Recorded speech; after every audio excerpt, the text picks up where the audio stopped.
This is Will Montgomery, former Washington Redskins center. Yo, what's good, folks? This is Trey Johnson, the headbanger, yo, and you're listening to Mess Hall with Rally Captain and Tailgate Ted. Word. What's going on, Rally? How was your New Year's Eve, man? Hey, brother, I had to work, but it's all good because the only way that I can travel to all of these games is to be gainfully employed. So I don't mind working while everybody else is partying. You know what I mean? Question is, how was it for you and your sick self? It was good, man. It was good. We laid low, went to a neighbor's house. So we got the tailgate got sponsored by Spindrift. You ever had those things? No. They make these like seltzers and drinks that have real fruit juice in them. And they're trying to make a push to put stuff with alcohol in it. So they donated cases of it. The only problem was that was our last foreseeable home game. So, and I also couldn't drink this weekend just because I was feeling like ass. So I tasted every single one that they gave us. And let me tell you, they are absolutely delicious. And I'm going to have to talk to them about sponsoring the podcast. And had a good time, had to walk 2 blocks home. And it had stopped raining. So no complaints on my end, man, other than we stayed out till 1. And I've been going to bed at like 8:30, 9 o'clock. So that was a lot later than I wanted to do, man. Yeah, it creeps up on you and hits you in the back of the head, man. I know that Yeah, and feeling. I didn't recognize half the people that were on the TV singing and dancing and doing all. It's like, who is this person? Like, what is this? Because all I listen to is sports talk radio, and they get all these people up there dancing and singing. And I'm like, well, they don't play them on, WJFK or Team 980, so I don't know who any of this music is. So it's kind of pointless to me. But it was a You're good getting time, man. old. You're getting old, bro. Getting Yeah, old. more so priorities, man. It's like I just, I'm not trying to sound like that old man shaking a cane, but I can't stand some of this new music. I'm an old school hip hop kind of guy, right? So it's Definitely. just some of this new, 90s, actually, 90s, yeah. 2000s, yeah. I think Snoop Early and Dre 2000s. just came out with a new song. So I was listening to that well, actually today because B Mitch and JP were off and a bunch of the guys were off. So, and I appreciate everyone that actually tweeted and messaged saying thanks for putting the show out the other day because the regular guys I listened to weren't recording or doing stuff on the fan. So that was good. And for our listeners, I think you got an update with some good news for them. Oh yeah, man. I'm here to tell you that we are on go for the fan rally Saturday, January 4th from 5 to 7 at Boomer Jack's Bar and Grill. The address is 10250 Technology Boulevard, and that's in Dallas, Texas. And I'm here to tell you, they allow me to basically have carte blanche of the place. And I told them, look, I'm going to be bringing in upwards to 500 Commanders fans, and they said, "Hey, we will have extra staff on duty, so bring them on." So we're keeping the whole DJ theme. So I'll have another DJ Chuck B. He's a DJ. He's DJ'd all of the rallies that I've had when we did have music, and we're bringing that DC go-go sound to Dallas. That's awesome, man. What was JP Finley had that video I sent you, and he said, I can't believe there's Go-Go playing in New Orleans right now. So that's just Right. badass to see, bringing the vibes and everything else. Got to get you guys a copy of Jeff Too Funny's song so he can play it when you guys are out there at the rally. Make sure he's, got that he can crank for everybody. Because he didn't do a song last week and we barely won that game. So I'm texting him, giving him S. Make sure you got a song this week because it's Dallas week. We need something. Oh, we definitely need something. I mean, we shouldn't need any more motivation than what we already have. But at the same time, I guess you can never have enough. And hey, we want to continue to control our destiny and possibly go back to Cali. So it's the playoff matchups are up in the air, right? We don't Yep. know where we're going yet. And you got a lot of fans that are saying, well, just rest. Don't play anybody, right? And Coach Quinn said, no, that's not what he's going to do. This is actually one of the reasons why Coach said this game is important and why the 6th seed matters to him. Like, why is the 6th seed important to me? And it gives you a chance that you still can play at home. And if anybody in here who had been at that game Sunday night, that was home field advantage. It was. And it was loud, and it was intense, and it was awesome. And so technically, if we keep 6, then we could host a home playoff game. That means Green Bay would have 7, and they would have to beat Philly. And I don't know if that's possible. I mean, we beat Philly. I mean, I've watched a couple of Packers games, and I mean, they just recently lost to the Vikings. So we'll see what happens with them coming up this week. But everyone else would have to lose for us to host a home playoff game. So we're talking, a divisional, what I think would be the championship game at that point we would have to host. That would be freaking awesome. And I'm not sure that's not possible, but to even have a chance. So here's the thing, and I know we're putting the cart before the horse, but could you imagine us hosting a game and we have enough notice for them to take the covers off of those seats, if that could be possible? Could you imagine that? I mean, are there actually seats left underneath there? I'm not even sure what's there anymore, right? Did they just tarp them over, or did everything just get trashed? Because I know they removed more seats in the stadium. So part of me just wonders, is it just a tarp over top of, funny looking concrete at that point? But that's hey, that's why we gotta have our people who sit up in the 400 section, or even somebody from the Commanders reach out to us and let us know if there are seats underneath the tarp, or is it just concrete? Because we know that a packed house is what, 63,000, 65,000? Yeah. Imagine going up to 80,000. It would happen. I mean, to me, even if there's no seats there, right, you put in some temporary railings and you make a standing room, right, just to be able to do that and host that back there. And this game does matter, right? The Lions played the Vikings the other day. No, sorry, the Lions played the 49ers the other day. And oddly enough, that game mattered nothing for them, right? The winner of the Lions-Vikings, both the Lions and the Vikings are 14-2, right? Even if the Lions would have lost, all that matters is their matchup versus the Vikings coming up this Sunday night, because the loser of that gets the 5 seed. So imagine there's going to be a 14-2 team that is going to have the 5 seed, and there's going to be either a 10 or a 11-win team that's going to have the 3 seed. I mean, it's crazy the way things are stacking up right now, but just because the way the NFC North is going, I mean, all those teams are doing really, really well. But you would have thought that Dan Campbell, their coach, wouldn't have played their players, because the Niners game meant nothing to them. They could have lost that game. It wouldn't have mattered, right? Mm-hmm. He started everybody, played everybody that game, right? Because he didn't want them to get into a slump. The last thing I want is for our guys, we saw how we played after that mini bye with Dallas, right? We saw how we played after the real bye week. Very good. Not very good. So from a just giving the guys a rest perspective, we don't have a good track record of taking some time off. Man, and I don't know if I want to even do that. So this game does have some importance. And you've got some fans that are saying, well, sit so-and-so, sit so-and-so. For me, the only player I sit 100% is Marshawn Lattimore.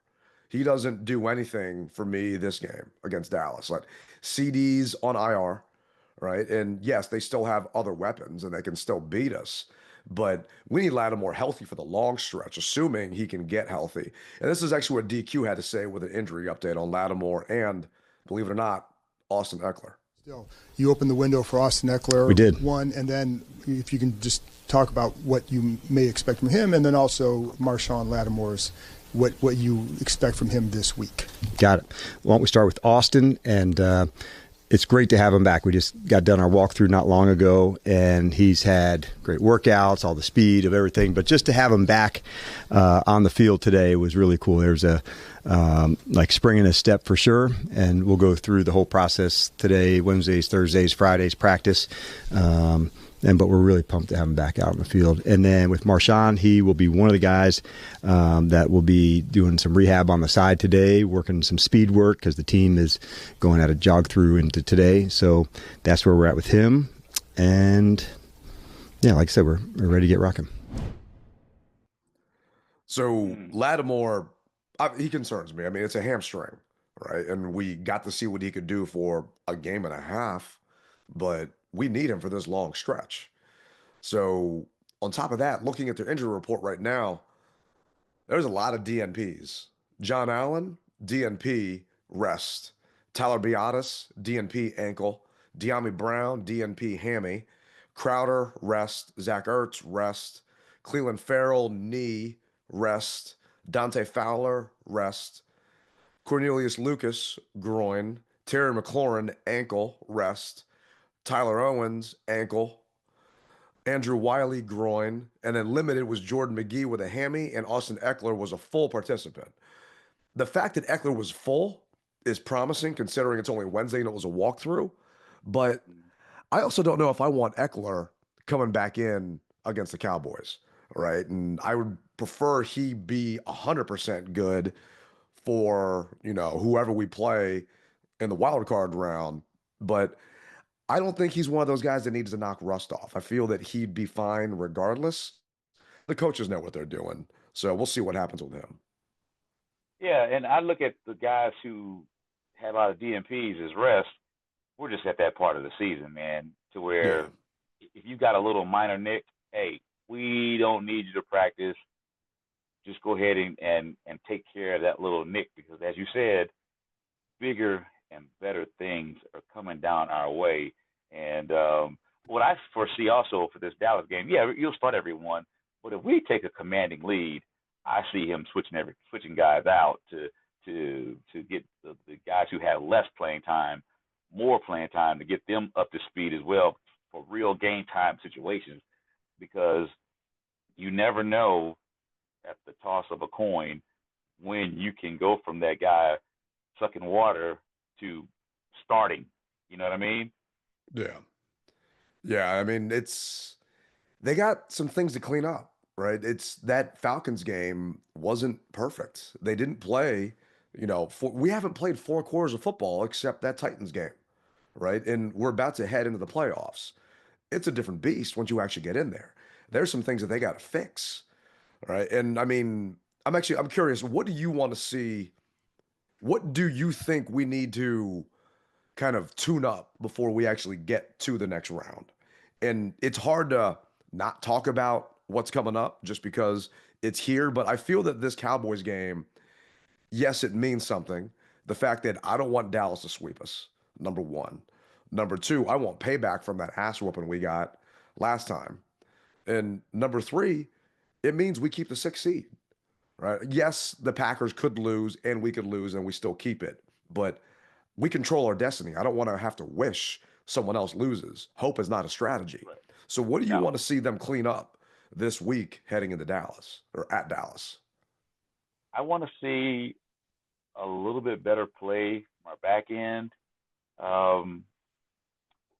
I want to see better. I want to see our front guys also close those holes down, because for whatever reason we have been lucky, meaning that in the first half of games, guys are slicing and dicing us, they're ginsuing us, but for whatever reason the coaches go away from it and start to try to get pass happy. But if they continue with the running game, as we saw what Philadelphia did, it can be harmful for us. And so I need that defense to figure it out. I like how they're playing, but just figure it out, just so we can play better. Because I haven't played NFL football. I don't know. I just know what I see, and it looks like we're getting gashed. And what you don't want is to have the momentum, and then one of these NFL guys, running backs, gashes for a 60-yard tutty, house call. You just don't want that, because then all of a sudden your momentum goes away. Everybody gets down. I mean, we saw it, and I just don't want that to happen with us. So That's what I'm looking for. What about you, man? I mean, we're giving up 136 yards on the ground right now. That's 28th in the NFL, right? That's just it's bad. Something has happened to our run defense. I don't know why the first half they just don't appear to want to tackle anybody or they don't really want to defend the run. It's just odd to me. And I think if we went up against some better coaching, I don't think we win that Falcons game, right? I think they just force feed Bijan as much as possible and get Penix to actually roll out and move the pocket a little bit. And it's a different story, right? Because Bijan had 82 and 2 touchdowns in the first half. And then he had 8 more the rest of the game. Just didn't make any sense to me. But for me, we need to do something about this run game, man. Our running attack has been bad the past couple of weeks. And to win in the playoffs, you got to have a solid rushing game. And that's something that has really been driving me crazy because, yes, we've been running the ball, but the problem is the person running the ball is Jaden, right? We're averaging 156 yards on the ground a game, but that's because of Jaden. We need an actual running back to start averaging some yards. B-Rob, I mean, that Eagles game he had with the 2 fumbles was just bad, right? And last week, I mean, just going back and looking at the stats, all the rush yards were from Jaden. He had a $127? So Kingsbury needs to figure out why the running attack isn't working like it was earlier on this season. And it's not like B-Rob is gashing people, but let me pull up his stats. I mean, it's slowly but surely gone downhill. And I don't think it has anything to do with injury. I think it has to do with people kind of figuring out where we're going. And Mitch Tischler was talking with Craig Hoffman on the Hoffman Show about how there was a lot of misdirection with linemen and tight ends going one way, and the defense was actually following them, taking them away from pursuit. Defenses have stopped following all that misdirection from potential blockers, and they're staying home. And now when you're pulling that tight end out this way, or you're pulling that guard out this way, and the run's going the opposite way, now you got a guy unblocked. And I went back and watched some of the film, particularly just B-Rob carries, because that all 22, you can literally put Brian Robinson Jr. rushing and how many yards he gets, and it shows you every single play. So it's actually pretty badass when you look at it. And I'm thinking Mitch is right. I mean, there's a lot of people that are just not falling for it anymore. So maybe that means Cliff. They're staying home. Okay. They're staying home. So maybe that means Cliff needs to stop pulling so-and-so and maybe just make him block and just go up and just get some extra hats on heads and just go from there, because you got to be able to run the ball in the playoffs. They can't let just all of it fall on Jaden's shoulders like it did the Falcons game. It's just too much for that young man. So do you think, was there a decrease once Austin went out, or was it a steady decrease while he was in that I can? Because as we always said, you know, we got Thunder and B-Rob and we got Lightning and Eckler. So, and if you don't have one, you're not going to get one or the other. You're not going to get rain. So, meaning TDs. So do you think that with the help of Austin being back, that maybe that flash might help the defensive lineman take that eye candy, or take that bait, if you will, to be able to open the hole up for B-Rob since Austin is back?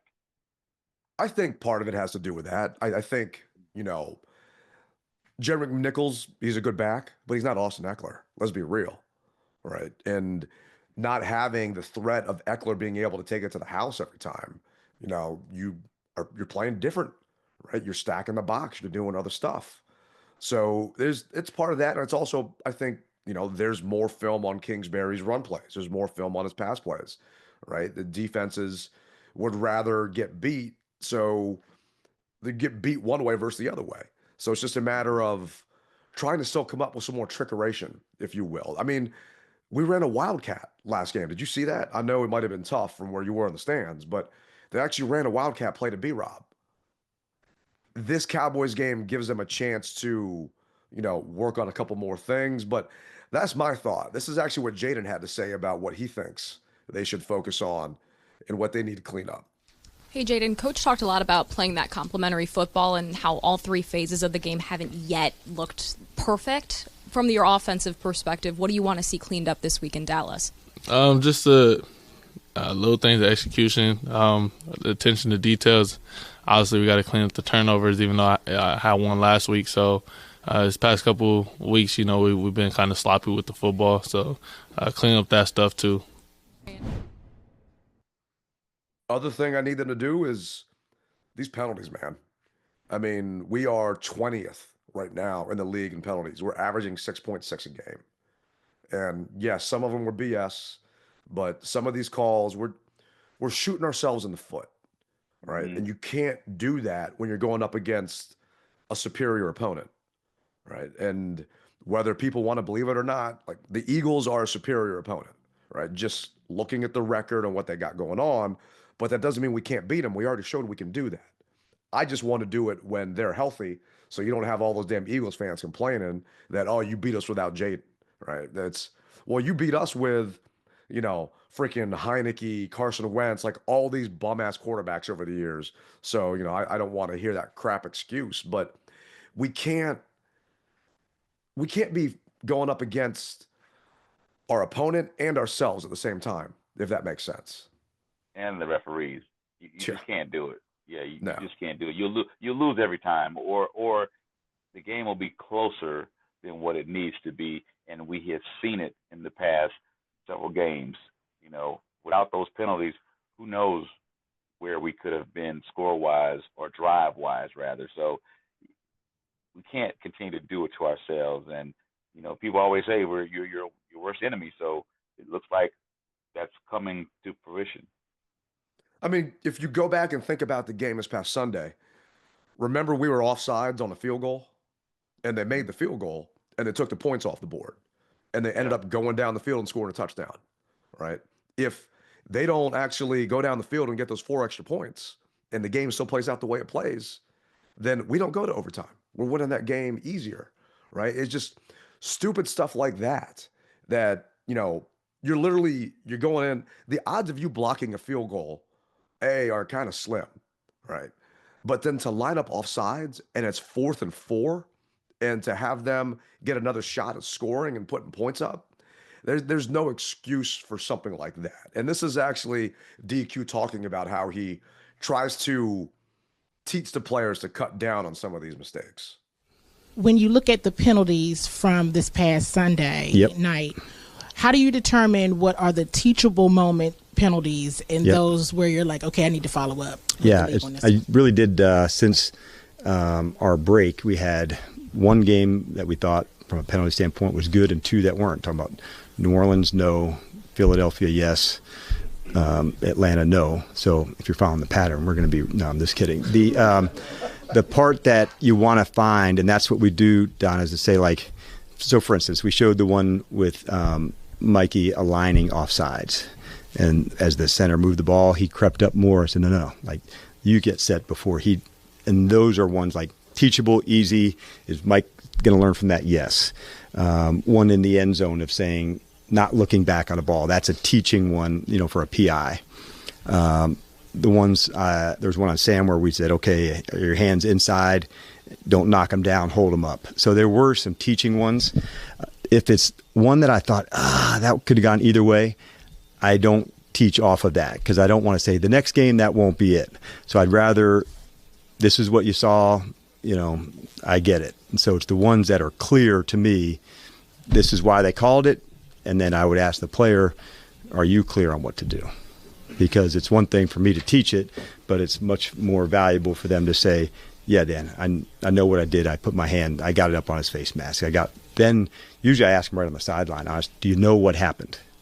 And if they don't, all right, this is what I saw, this is what I did. If they said, yes, I had to do this, that's where you go. Most of the time it's, I didn't do that. But I do ask them right away. So there's no delay. 3 plays ago, I try to be as quick as I can on it. I often wonder, are there any internal penalties or monetary aspects that are taken away? If you can continue to make penalties, then hey, we're going to internally dock you so much money, or back in the day, we had to run extra wind sprints or something. I mean, I know they're pros, but what do you think happens like that? Do you think any type of internal things happen like that? No, I don't think there's any monetary stuff. I don't think the NFLPA would allow something like that to go on, right?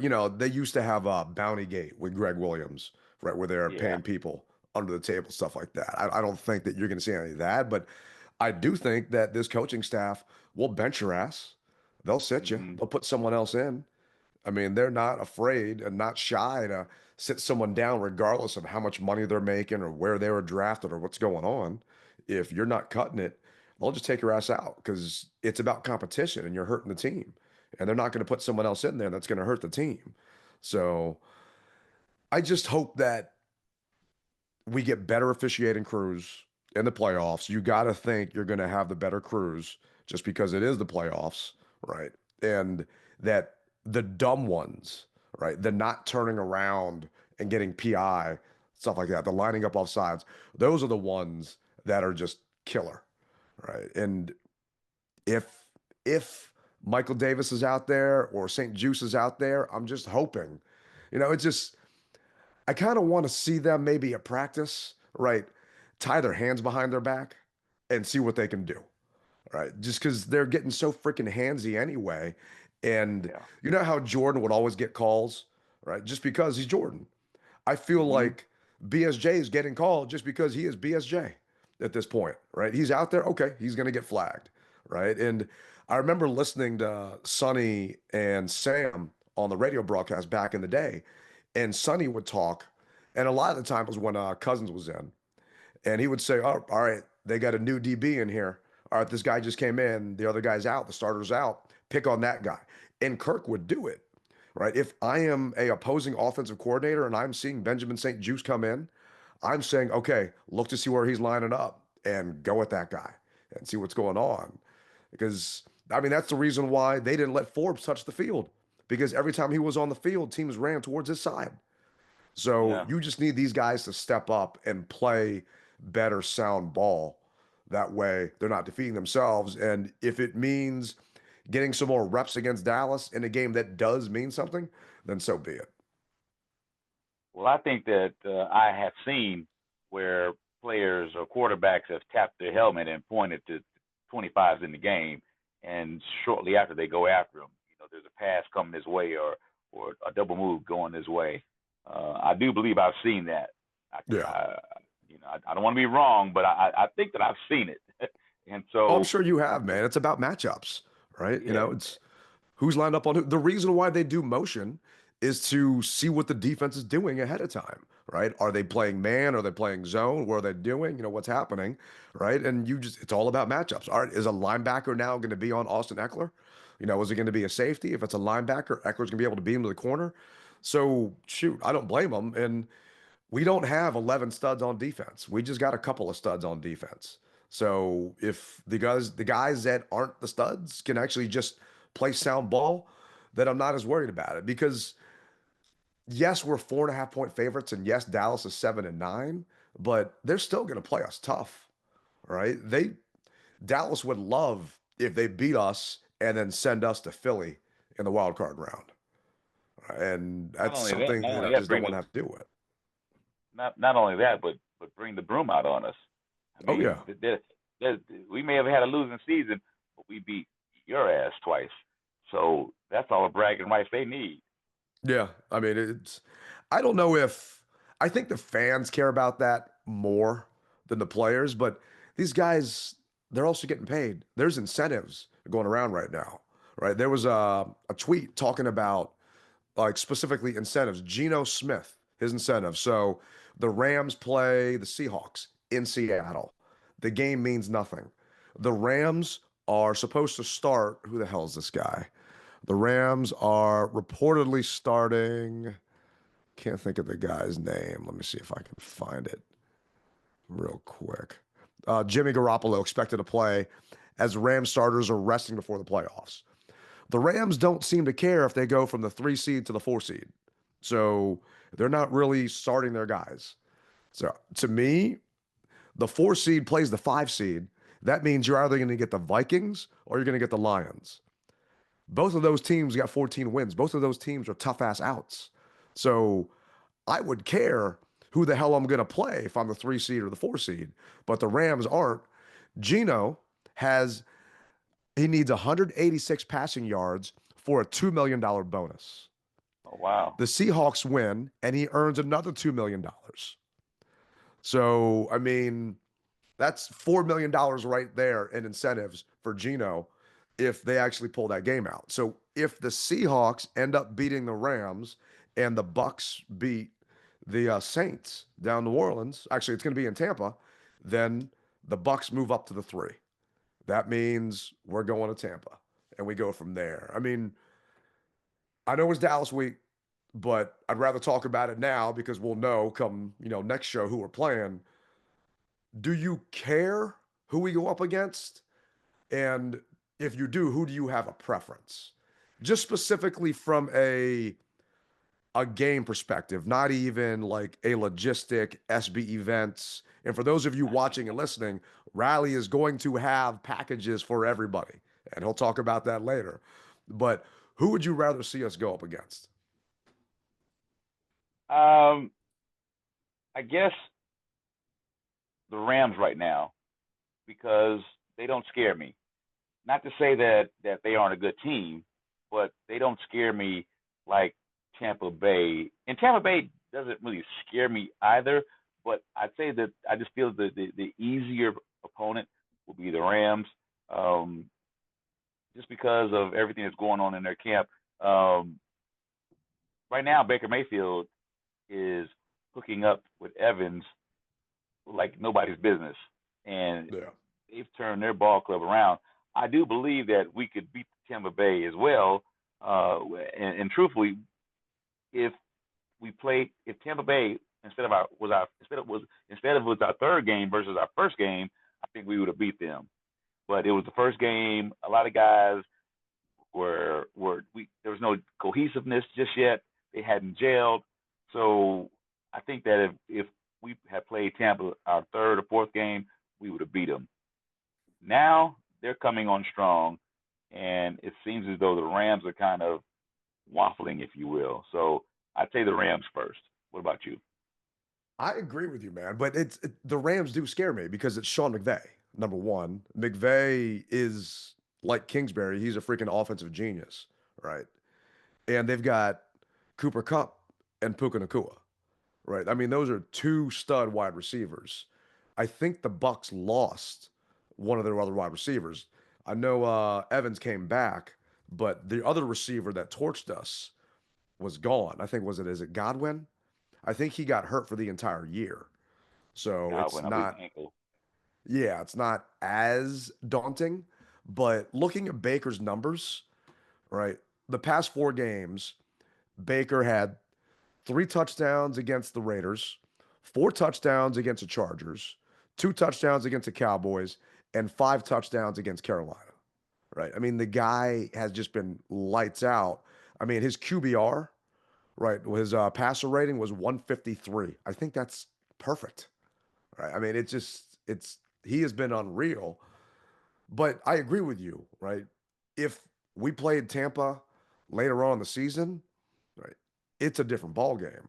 Kingsbury didn't know what type of plays to call yet for this offense, right? He was still trying to figure out what Jaden could do, what Jaden couldn't do, right? And I kind of want revenge, right? Nothing to do with the fact that, hey, it's probably going to be easier to get down to Tampa than fly all the way out to LA.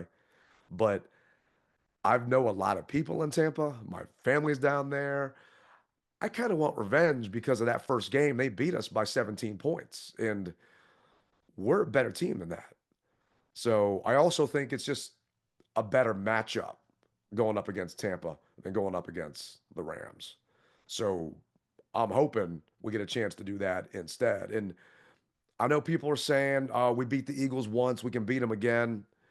You know better, if not just as good as anyone else, about playing at the link, right? Playing at the link on prime time. You've been there for a bunch of those games.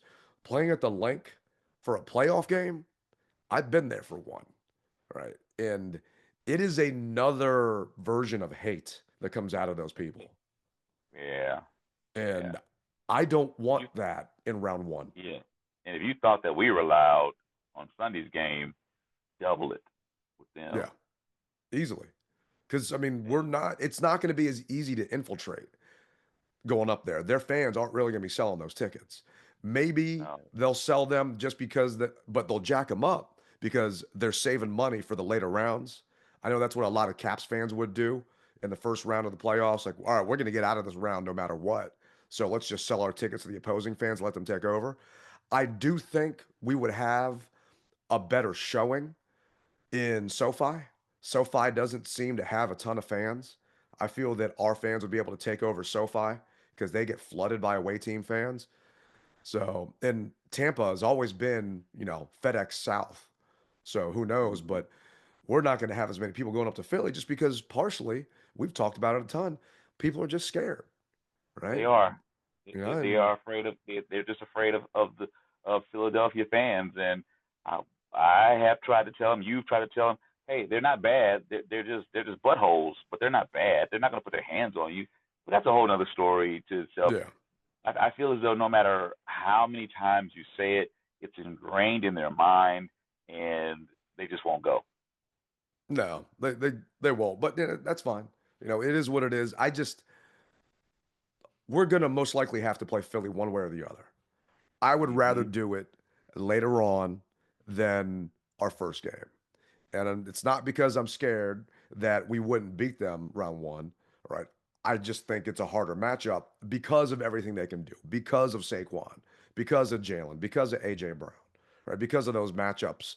And yes, we did beat them before, and we did put up all those points against our defense. I just want the easier out in the wild card round. So So that's just me. in other words, you want a team to tenderize the Eagles before we play them, so that we can go ahead and slice them up if that Yeah, was man. to happen. Let Green Bay let Jordan Love sprinkle a little bit of that tenderizing stuff on top of them, and then that way we get a chance to meet them afterwards and go from there. And then we take their ass out, and then actually we kind of want the Packers to beat the Eagles. That way we can still be the higher C, and there won't be anyone lower than us, so we can still host that home playoff game. Which I appreciate Dan Quinn's optimism, but I'm not sure if that's going to happen. And all I got to say is thank God if it is going to be Detroit or Minnesota with that one seed, thank God they got domes because Detroit or Minnesota in January is not going to be fun. No fun, my brother. No fun at all. You know, I, I'm sure, like our listeners have visited these uh, Midwest towns, or these places far east when it's been cold, and we don't like it. We don't like it. So let's go ahead and get some heat on these old bones, and come out victorious. Hopefully, that's what we want. Yeah, that's what we need. And I mean, do you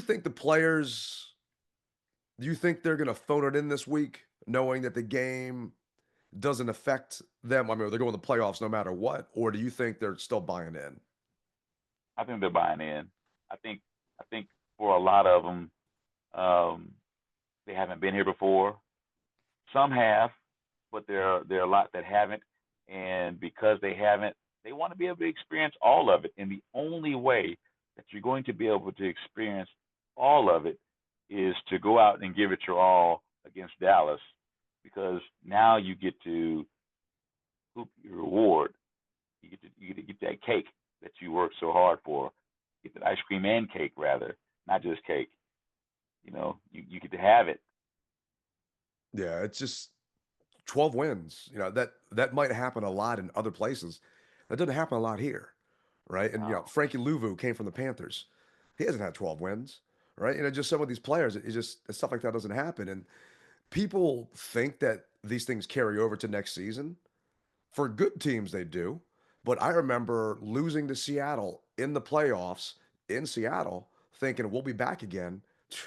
It was a long ass time before we got back again. So you never know what's going to happen and how it's going to go. So just take advantage of every single moment. And this is actually DQ talking about how he gets the players to buy in. along those lines of seeding. So what do you tell your squad about this game? I know it's the last regular season game, but when it comes to seeding, how will you, I guess, communicate the importance of seeding in this particular case? Yeah, I think if we look back, Chick, we were 7-5, and I think we were hoping. Just lost 3 games, man. We're hoping, can we get that 7th spot? And so the guys have worked hard to put ourselves in a spot to be the 6th. And so we're going to work our ass off to keep that spot. And as we get into next week, this is going to be a very competitive field. And a lot of guys can play against one another in that. So if there was a chance, that's why, one of the reasons why it's so important to us to do that. But no different than, man, like that's what we stand for. Like, we stand for competing. And if there's an edge to gain and a margin to do it, like, it doesn't matter till it does, bro. And so you never know when that moment, God, if we'd only done that, if we'd only gone for it. I never want to look back and say, man, I wish I'd gone for it. Like, I hope that's my legacy one day long down the road, to say, man, that dude went for it. And I hope our team plays that way, the energy we play with. Like, that's who we are, man. So I don't ever want to back off of that. You know, one thing that he said that speaks volumes is, I remember a guy by the name of Riverboat Ron, who was known for doing those types of things, and I think he may have done it maybe 3 or 4 times, 2 to 4 times at most. And we were like, where's this Riverboat Ron guy that we keep hearing about? No, Dan Quinn is the essence of Riverboat Ron, of what we wanted Ron Rivera to be. I mean, we have the number 1 4th down conversion in the NFL. Yeah, I mean, the ball's on that guy, man. I mean, he just, it's not even 4th and 1, right? It's like 4th and 11, right? In the 3rd quarter going against the Eagles, right? It just, the points when he is just being aggressive, you got to love it. It's a different kind of football, and you never know what's going to happen. And the only time I ever felt like this was when we had Robert that first year, right? That first time that Robert was here, even if it was 3rd and 25, you never felt out of it, right? And this is the first time since then that I've ever felt that way, that regardless, you don't have to get the entire thing. If it's 3rd and 25, right, maybe you get 15, because the way DQ and Kingsbury are going, depending where we are on that field, they might go for it, right? If we're only going to flip the field by 10, 15 yards, then why give a chance to risk it to give them the ball back? So, I mean, I still can't. Did you hear that Rivera was being interviewed by the Jets for a head coaching job? You know, I did hear that. And you know what, Ted? I don't even care. Just as long as I don't hear that he's interviewing for the Commanders in any capacity. I don't even want him being a water boy. I don't. You know, we have that ship has sailed with us, and it can stay on those waters over yonder, so to speak. Just don't come down the Potomac to the DMV. It boggles my mind that that man still has a potential job as a coach, knowing how bad he did here. And I kind of hate that they keep talking about the last time we were in the playoffs was 2020. You need to put an asterisk there. 2020, yes, we made it, but not because of COVID with an asterisk, because the Eagles benched freaking Jalen Hurts. Or they benched, who the hell was it? Regardless, they benched their quarterback after he was kicking our ass because they wanted a higher draft pick, right? And then it got his ass fired. So yes, we won the NFC East. I still refuse to wear that hat or that shirt. It feels dirty. Wasn't it Carson Wentz? It might have been Wentz back in 2020, but it was just, I don't know, man. It made me angry that happened, and I didn't understand why everyone's like, oh, well, we made the playoffs back then. Stop talking about that. That did not make any sense. No, it was Jalen Hurts. They took his ass out of that game. Jalen out. Yeah. They took Jalen. Jalen was 7 for 20, but they were winning that game and starting to take over, and then they put in Nate Sudfeld, right? An old Redskin. That's right. Yeah. That's right. And it's just, yes, okay, that's the last time we were in, but it doesn't count to me. And not being able to go to that playoff game that they had against Tampa Bay here at FedEx, I remember the police literally calling me and telling me, do not show up because we will have to arrest you if you do, like specifically you, knowing that my dumbass would go out there to try and tailgate anyway. But man, it's DQ has instilled competition into this team. Like, it wouldn't surprise me if the freaking Water Boys compete when it comes to who's making the best Gatorade on the sideline.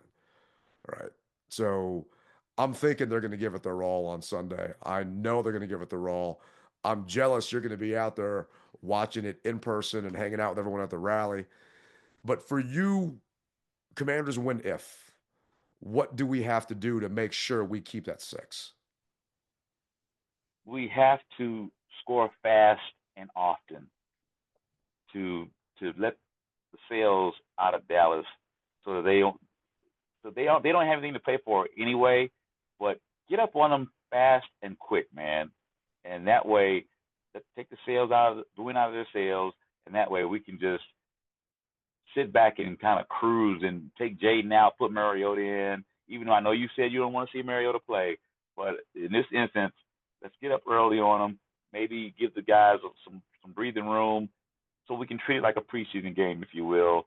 We're up fast enough to where the secondary guys can come in and play and give our guys a rest, because we know what we have in 7 days, basically.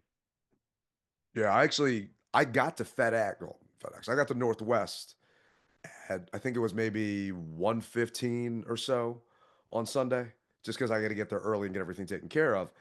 The Cowboys-Eagles game was tied 7-7. I'm like, oh, damn. What's going on here? What's going to happen? They ended up getting their ass blown out 41-7 after that. So, I mean, never know what's going to happen. And the Eagles actually lost Kenny Pickett on top of it because I think he ran a touchdown in from the 1, tried to do a tush push, and he's got some banged up ribs. So they got torched by their third string quarterback. But needless to say, I don't know. The spread's 4.5. Still scares the hell out of me, right? Just because last time the spread was 10, and we all know what happened then. But to me, I just want to see a clean game of football, right? Just don't beat yourselves. Let's run the ball.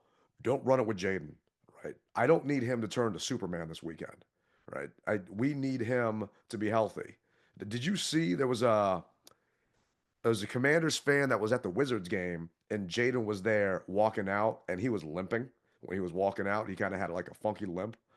So, I mean, this people are, saying different stuff. And Chris Russell, I think, asked during Jaden's press conference today, you took a lot of, I think he said, heavy hits during the game last week. How are you feeling? And Jaden corrected him and said, I just took hits. They weren't heavy hits. Right. I'm feeling fine. So I just don't want him to take any, I don't want to call them unnecessary blows, but we win if 5 stays healthy and we just play our game, play smart, don't do anything stupid, and we make Dallas 7-10.